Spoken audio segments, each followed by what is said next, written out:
Isabella Santos felt the trembling start in her hands. The 10-year-old checked her glucose monitor, trying not to panic. The number was dropping, fast. She was in the middle of the grand ballroom of the Meridian Hotel. Crystal chandeliers, 300 guests in tuxedos and designer gowns. The Bennett Enterprises annual charity gala, raising $10 million for Children's Memorial Hospital. And her blood sugar was crashing. Isabella wasn't supposed to be here. Her mother Maria was part of tonight's catering staff.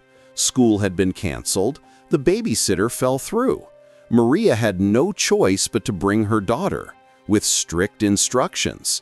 Stay hidden, stay quiet, don't be a burden. But now Isabella was sweating, dizzy, her vision blurring. She needed her mom, needed the emergency glucagon kit. At the front of the ballroom, Sophia Bennett, CEO, billionaire, tonight's host, stood at the podium in a designer gown and diamond earrings, completely composed as she thanked donors. What no one knew was that Sophia Bennett was completely hollow inside. 7 years ago, her daughter Caroline had died of epilepsy at age 8. Since then, Sophia had erased every trace of her child and buried herself in work, building an empire to fill the void. Tonight was just another performance. But across the ballroom, Isabella tried to walk toward her mother at the buffet table. The room spun. Her legs gave out. Isabella collapsed onto the marble floor in front of 300 millionaires. And everything changed. Before we continue with Isabella's story, if you enjoy narratives about transformation, resilience, and the power of human connection, consider subscribing to Becca Stories. We share tales that remind us what truly matters. Now, back to that ballroom floor. Maria heard the gasps before she saw what happened. She turned from the buffet table where she'd been arranging desserts to see a crowd forming in the middle of the ballroom. Her heart stopped. She knew. Before she even saw Isabella's body on the floor, she knew. "Isabella!" Maria dropped the tray she was holding and ran, pushing through guests who were stepping back, creating a circle around the collapsed child like she was a spectacle rather than a human being. Several people had their phones out, filming. Maria fell to her knees beside her daughter. Isabella was unconscious, her skin clammy and pale, lips slightly blue. Severe hypoglycemia. Isabella's blood sugar had crashed. "Baby, wake up! Isabella, please!" Maria's hands shook as she tried to check Isabella's pulse, but panic was taking over. She couldn't think, couldn't breathe. Isabella needed glucagon, the emergency injection that would raise her blood sugar and save her life. But Maria's hands were shaking too violently to administer it, and she was going into shock, vision tunneling, the room spinning. "Someone help!" Maria screamed. "Please, my daughter!" The guests stared. Some filmed, others whispered, but no one moved to help. They didn't know what to do, and honestly, a collapsed child was disrupting their elegant evening. Then a voice cut through the noise like a blade. "Everyone back! Give her space!" Maria looked up to see Sophia Bennett, the Sophia Bennett, the CEO, the billionaire hosting the gala, pushing through the crowd. Sophia's expression was focused, intense, something in her eyes that Maria couldn't identify. "I'm calling 911, Sophia said, pulling out her phone as she knelt beside Isabella. Her fingers were already dialing. "What does she need? What's happening?" "Hypoglycemia. She has type 1 diabetes. She needs glucagon, a shot. I have it in my bag, but I can't. My hands." "Where's your bag?"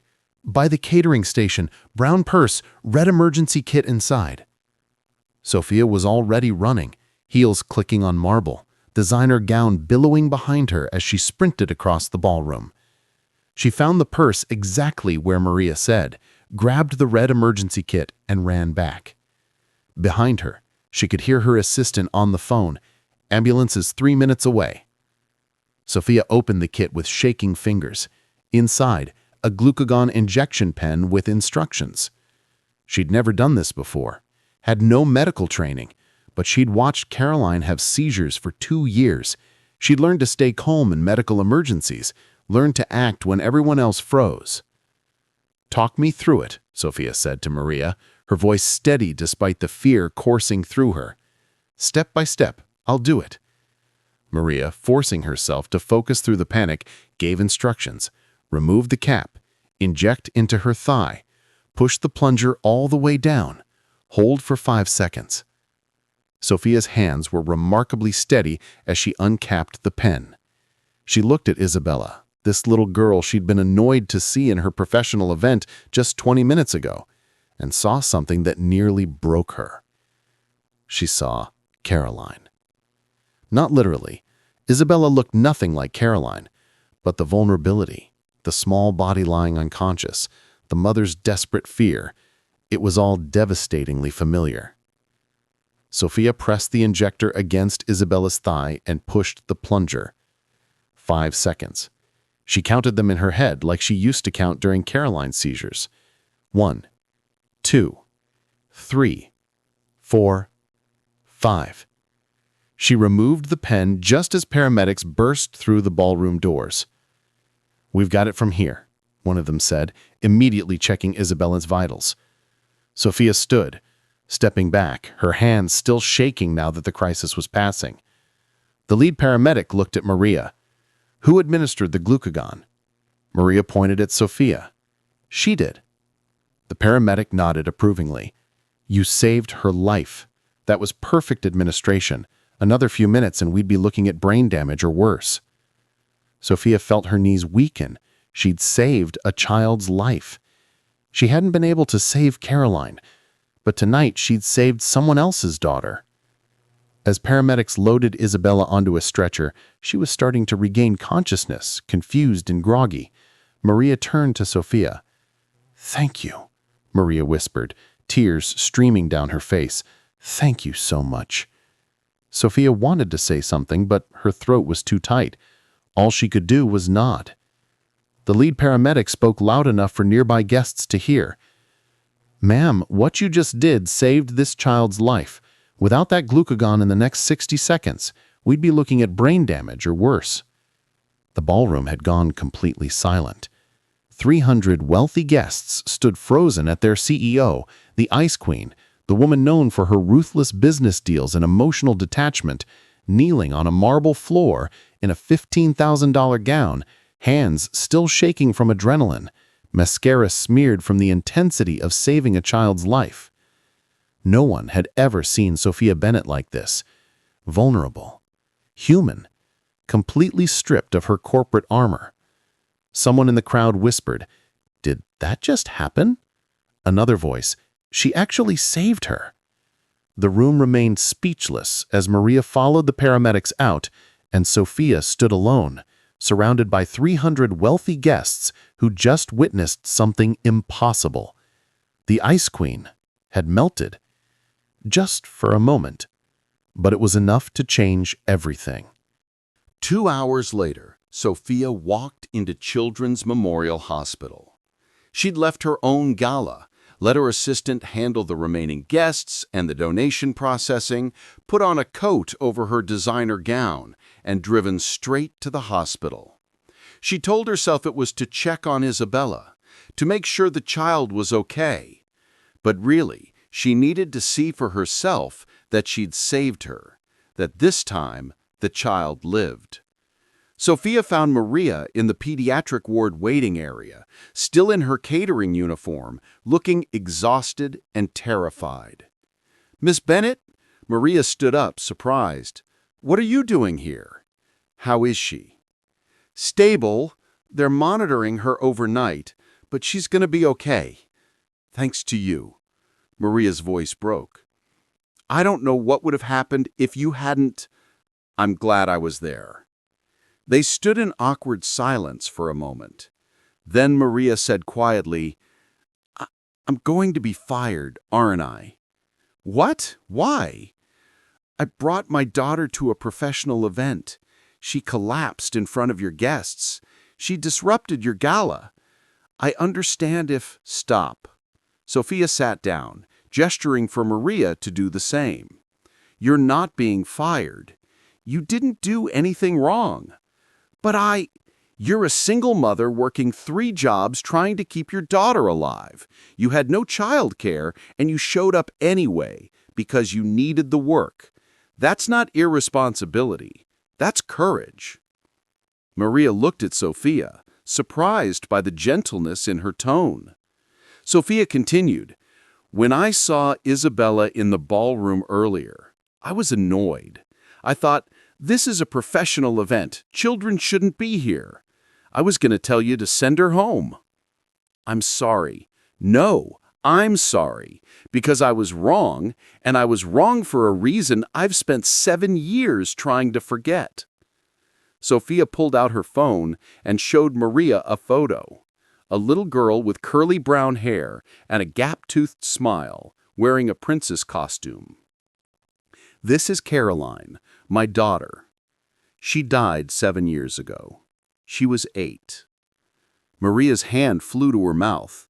Oh my God, I'm so sorry, I didn't know. Most people don't. I don't talk about her. Sophia put her phone away, her hands trembling slightly. Caroline had epilepsy, severe seizures that medication couldn't fully control. I spent 2 years watching her struggle, in and out of hospitals, managing emergencies, learning to administer rescue medications. Like tonight? Like tonight. When I saw Isabella collapse in the ballroom earlier, I saw Caroline, and every instinct I've buried for 7 years came back. I knew what to do because I'd done it dozens of times for my own daughter. Sophia's voice cracked. But I couldn't save Caroline. She had a seizure in her sleep. By the time I found her in the morning, it was too late. Maria reached out and squeezed Sophia's hand. I'm so sorry. After she died, I threw myself into work. I told myself that building something, making money, achieving success, that would give meaning to my life again. But really, I was just running from grief. There's no right way to grieve. No, but there are wrong ways, and I chose the worst one possible. Sophia looked toward the pediatric ward. I built wings in hospitals, funded research, gave millions to children's health causes, but I never visited sick children, never went to the wards, never let myself see them, because it hurt too much. Because I was a coward. I thought that if I never saw another sick child, I wouldn't have to remember Caroline's suffering. I erased her from my life, took down all her photos from my office, stopped talking about her, stopped being a mother, and became only a CEO. Sophia wiped her eyes roughly. And tonight, when I saw you with Isabella, fighting to save her, working 3 jobs to keep her alive, bringing her with you because being together mattered more than being perfect, you reminded me what strength actually looks like. And it's not what I've been doing. Maria was crying now too. You saved my daughter's life. That's strength. Only because your daughter saved mine first. The next morning, Maria sat in the hospital billing office, staring at a number that made her stomach turn. $8,247. Isabella's emergency room visit, monitoring, medications, overnight observation. Maria had insurance through one of her jobs, but it was the bare minimum, high deductible, limited coverage. She'd be paying this off for years, and that was if she didn't miss payments and end up in collections. Miss Santos? The billing clerk looked sympathetic.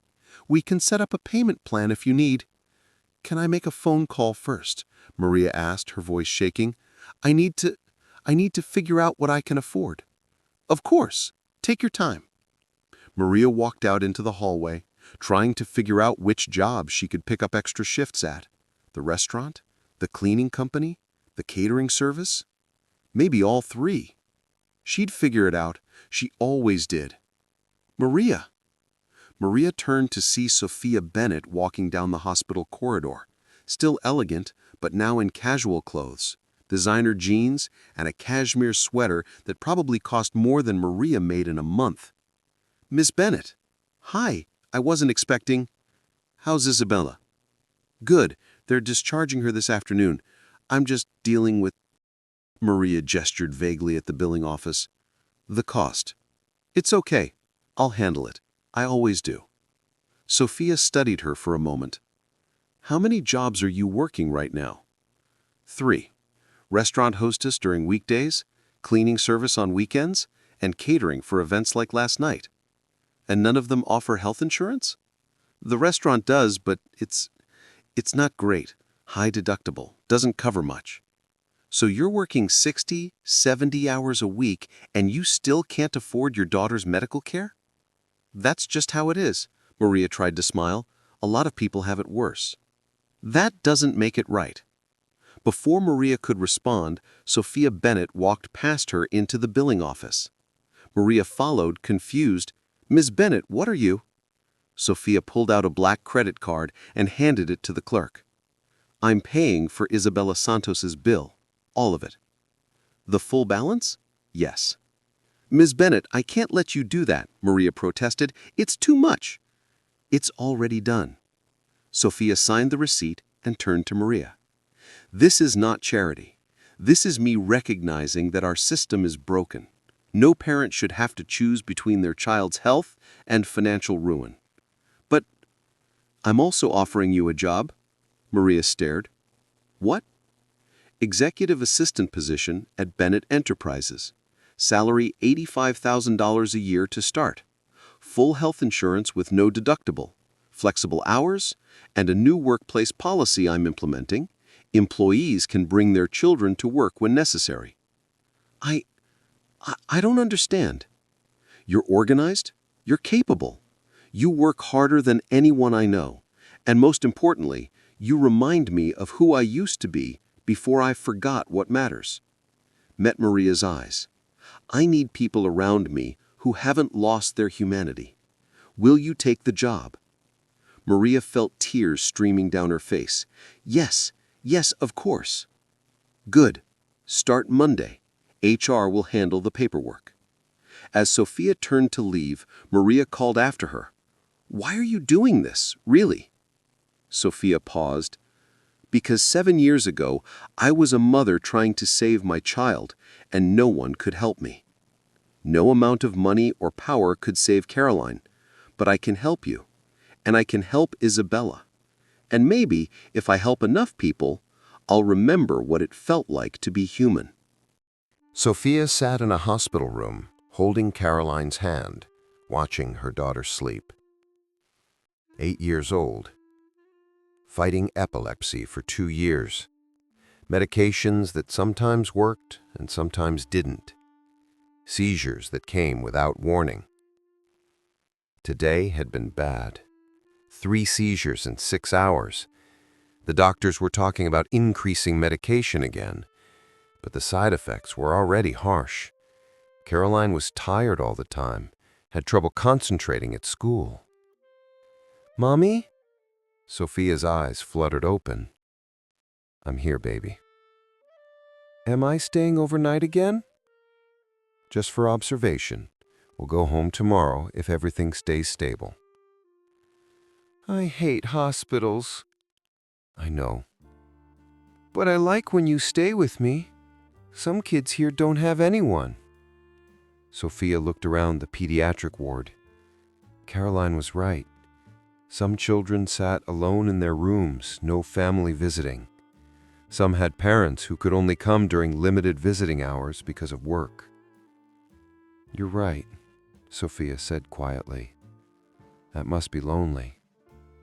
When I get better, can we help them, the lonely kids? How? I don't know.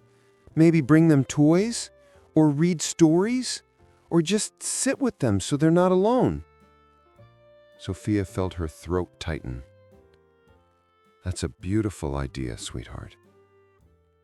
Promise me we'll do it when I'm better? I promise. But Caroline never got better. 3 months later, she had a seizure in her sleep.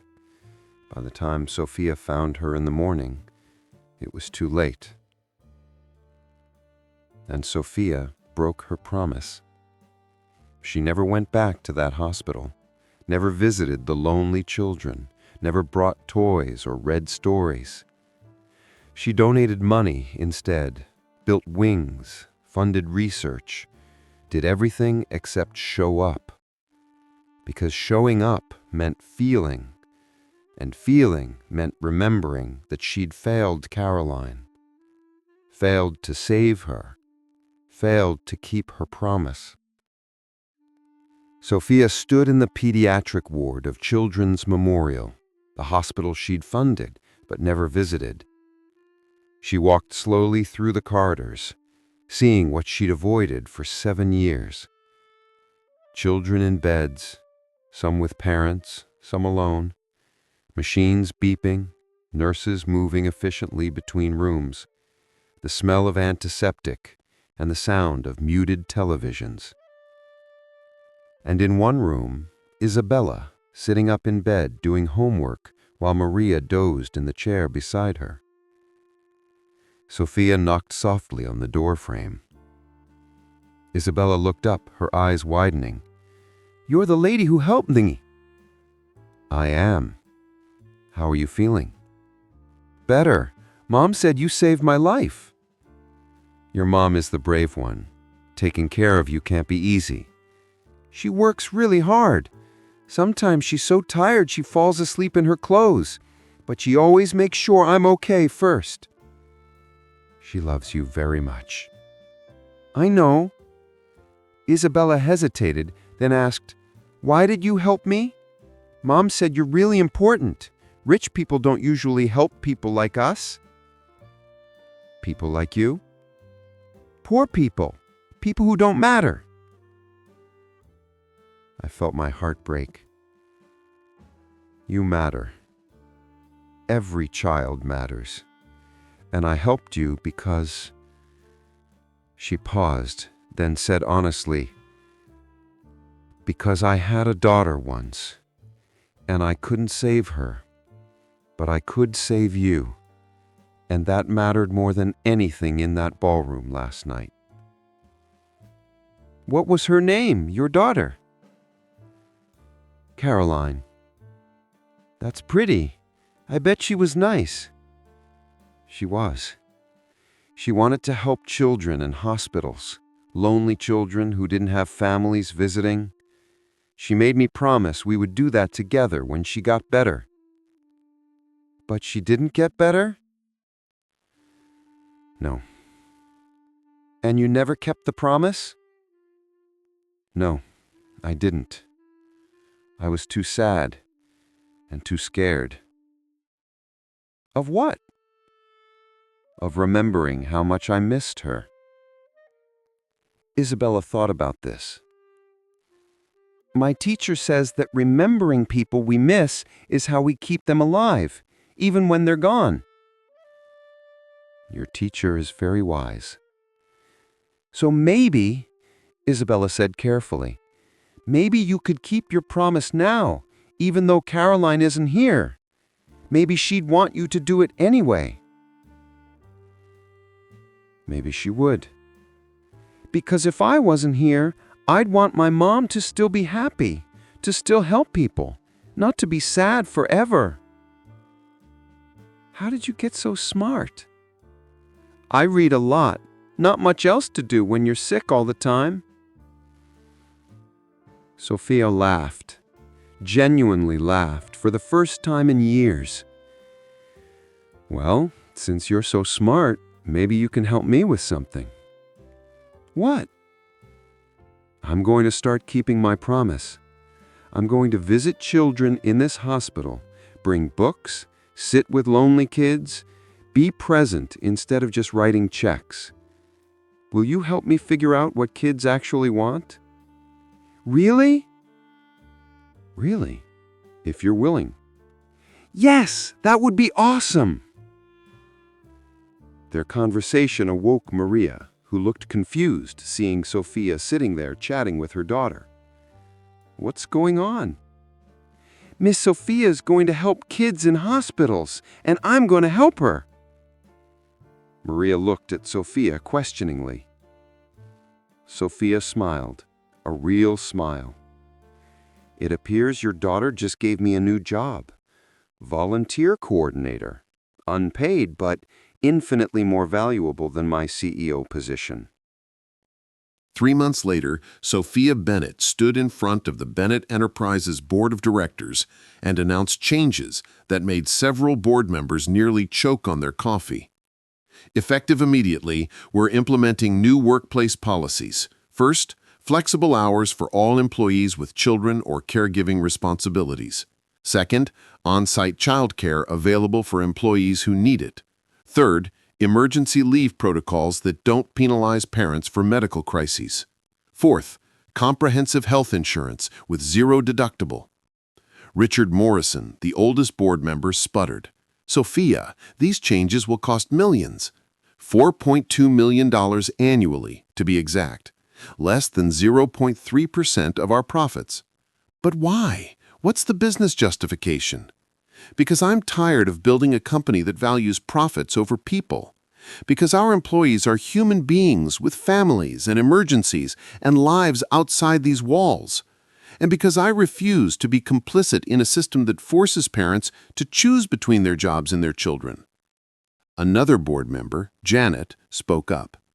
"Is this about that incident at the gala, the collapsed child?" "Her name is Isabella, and yes, it's about her. It's also about her mother, Maria, who worked 3 jobs with no health insurance because that's what our economy demands. It's about every employee in this company who's struggled silently because asking for help is seen as weakness." Sophia pulled up a slide on the screen. "It's also about Caroline, my daughter, who died 7 years ago while I was building this empire. I told myself that success would give my life meaning after I lost her, but I was wrong. Success without humanity is just greed in a better suit." The room was silent. "These policies stand. If anyone disagrees, you can tender your resignation. But this company will no longer pretend that work and life are separate. They're not. They never have been. And I'm done pretending otherwise." After the meeting, Maria, now Sophia's executive assistant, caught up with her in the hallway. "That was brave," Maria said. "That was overdue." Sophia looked at Maria. "How's Isabella?" "Good. Her diabetes is well managed now that we have proper insurance. She's thriving." "And you? 3 months in? Any regrets?" "About leaving 3 part-time jobs for 1 stable career? No regrets whatsoever." They walked together toward Sophia's office. When they entered, Maria noticed something different: the walls. Where there had once been awards and accolades, there were now children's drawings, crayon sketches and watercolor paintings and construction paper collages. "What is all this?" Maria asked. "Art from the pediatric ward, the children I've been visiting every Tuesday for the past 3 months. That's what I've been doing during my afternoon meetings you've been covering for me." Maria smiled. "I wondered where you were going." "Keeping a promise I made to Caroline, and discovering that the children in that hospital have taught me more about resilience and joy than any business seminar ever did." Sophia pulled up a slide on the screen. "It's also about Caroline, my daughter, who died 7 years ago while I was building this empire. I told myself that success would give my life meaning after I lost her, but I was wrong. Success without humanity is just greed in a better suit." Sophia pointed to one drawing in particular, a stick-figure woman holding hands with a stick-figure girl.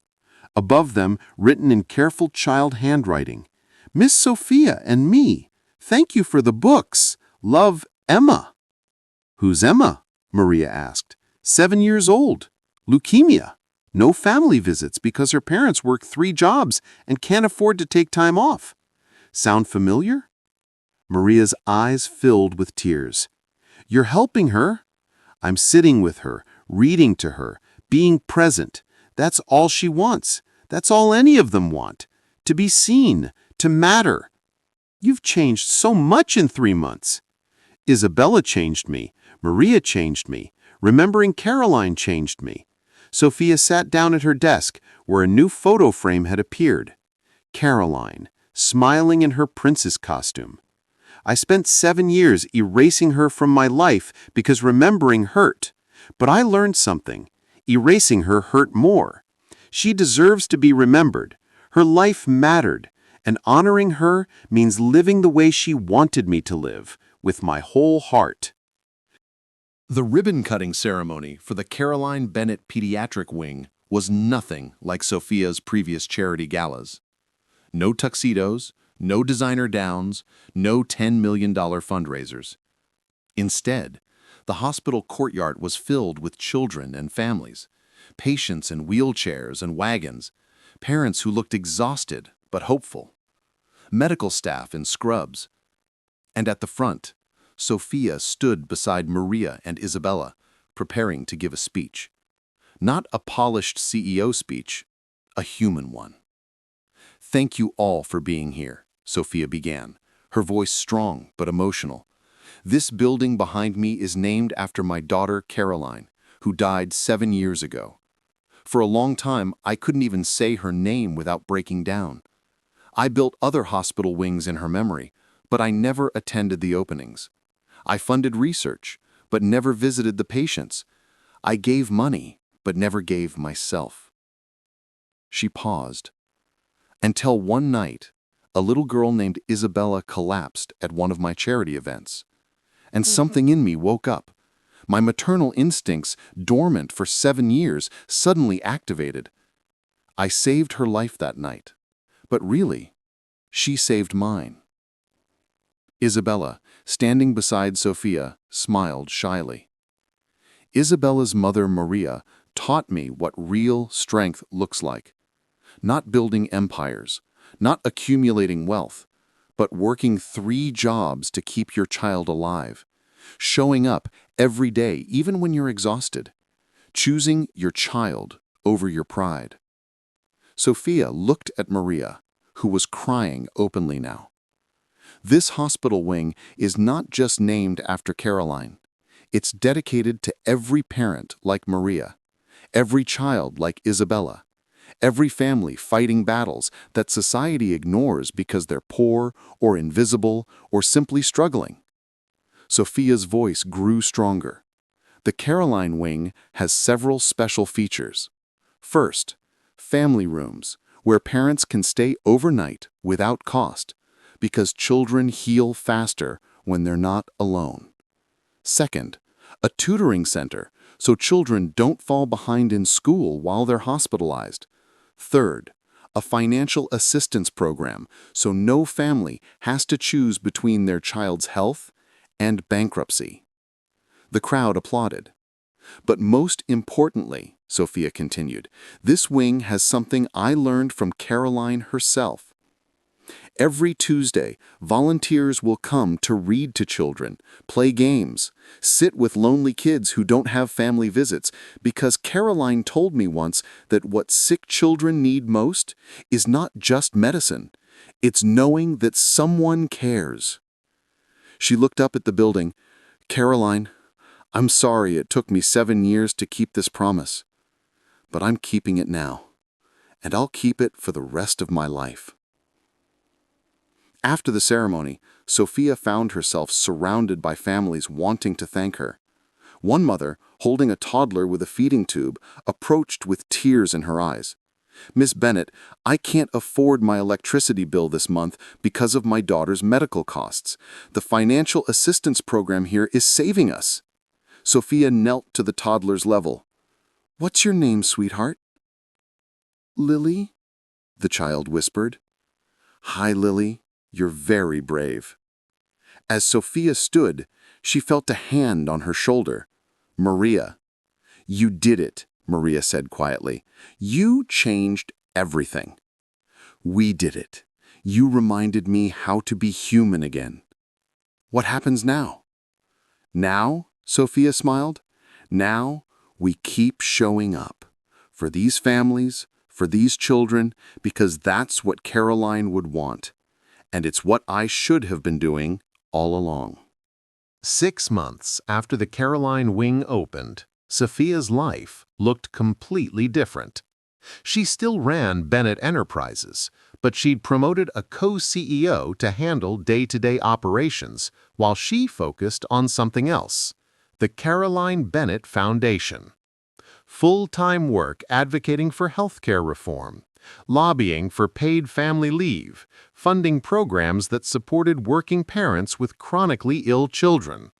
Maria had been promoted to Director of Family Services at the foundation. Her job? Identifying families in crisis and connecting them with resources. It was Maria who brought Sophia the letter. "You need to see this," Maria said, walking into Sophia's office. The office looked different now.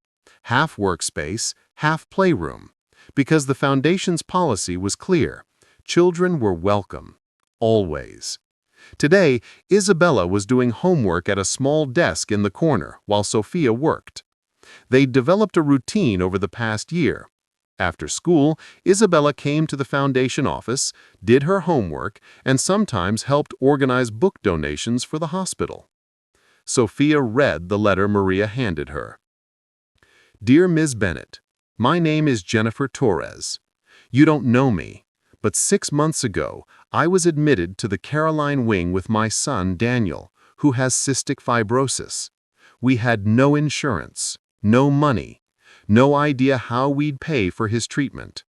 Your foundation's financial assistance covered everything. The family room let me stay with Daniel every night. The tutoring center kept him from falling behind in school. The volunteers who read to him became his friends. But more than that, you reminded me that we're not invisible, that poor families with sick children matter, that we deserve dignity and support, not judgment.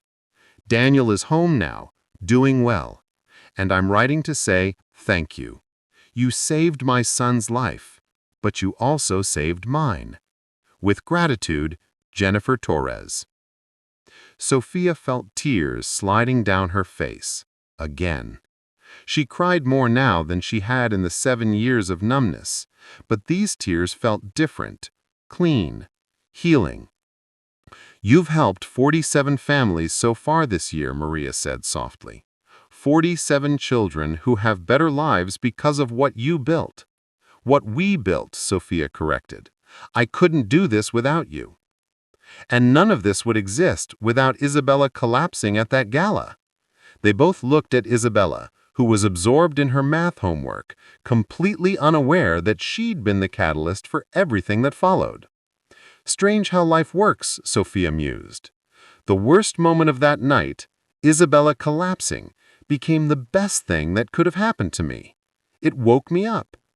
"Caroline would be proud," Maria said. "I think she would. I think she'd like knowing that her name is connected to helping other children, that her life still matters, even though she's gone." Sophia walked to the window, looking out at the city. "I spent 7 years trying to forget Caroline because remembering hurt. But I learned something. Remembering doesn't have to mean drowning in grief. It can mean honoring her life by living the way she'd want me to live. With your whole heart. With my whole heart." The Caroline wing was decorated for Christmas. But this wasn't an elegant, expensive decoration. This was art, made by children. Paper snowflakes, crayon drawings of Santa, handprint reindeer. Every volunteer had contributed something, including Sophia. Tonight was the wing's first Christmas party. Not a fundraiser, just a celebration for the families currently staying in the hospital. Sophia stood in the center of the family common room, watching children play, some in wheelchairs, some with IV poles, some with feeding tubes, all of them laughing. Maria and Isabella were helping serve cookies. Isabella, wearing a Santa hat, was explaining to a younger child with type 1 diabetes how to manage the condition. passing on what she'd learned, paying it forward. "Miss Sophia," a little voice called. Emma, the 7-year-old with leukemia whom Sophia had been reading to for over a year, ran up and hugged her legs. "Hi, Emma. You look beautiful. Is that a new dress?" "My mom finally got a job with health insurance. She can come visit me every day now. She said you helped her get it?" "I just made a phone call. Your mom did the rest." "Thank you." Emma hugged her tire. "You're my favorite." Sophia knelt down. "Emma, can I tell you something?" "What?" "When I first started coming here, I was very sad. My daughter Caroline had died, and I missed her so much. But you know what? Spending time with you and the other children here helped me heal. You reminded me how to smile again. Really, really. So thank you for being my friend." "You're welcome." Emma ran off to play with other children. Maria appeared beside Sophia. "You've come a long way from the woman who didn't want children at her charity gala." Sophia laughed. "That woman was an idiot. That woman was grieving. There's a difference.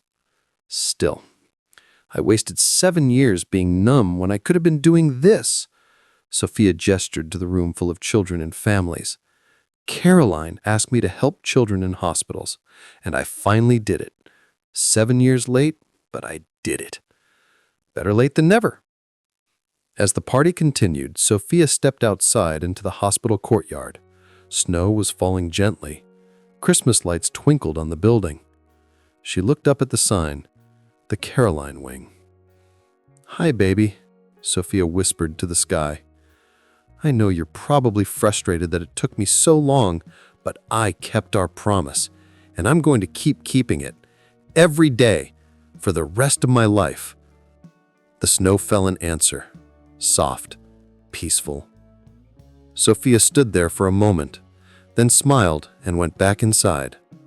There were children to read to, families to support, lives to change, and a heart that after 7 years of being frozen was finally, beautifully, completely thawed. 1 year ago, a 10-year-old girl collapsed at a charity gala, and everything changed. Not just for Isabella Santos, who got proper medical care and a stable life.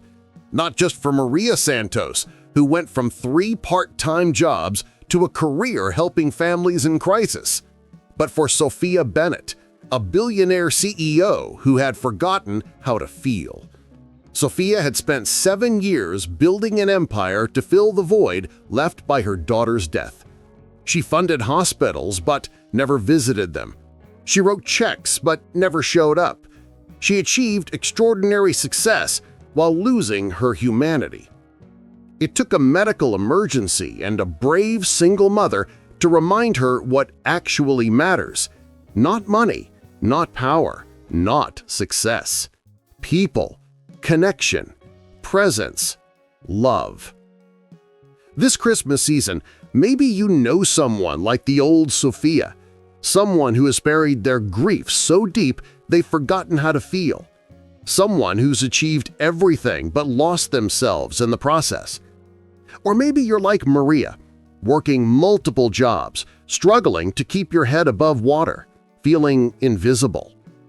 Or maybe you're like Isabella, fighting a chronic illness, trying to be brave, hoping someone sees you. Whoever you are, remember this. You matter. Your struggles matter. Your story matters. And sometimes the worst moments of our lives, the collapses, the emergencies, the crises, become the catalysts for transformation. Isabella's collapse saved Sophia's life. Sophia's intervention saved Isabella's family. And together they created something that would save countless others. That's what happens when we choose presence over perfection, when we show up with our whole hearts, when we remember that being human isn't weakness, it's everything. Thank you for watching this story about grief, transformation, and rediscovering what truly matters. If it touched your heart, please give it a thumbs up and share it with someone who needs hope this holiday season. Subscribe to Becca's Stories for more narratives that celebrate human resilience, the power of compassion, and the beautiful ways we see each other when we're brave enough to show up. And remember, sometimes the greatest gift we can give someone is simply seeing them, really seeing them, and being present when it matters most. See you in the next story.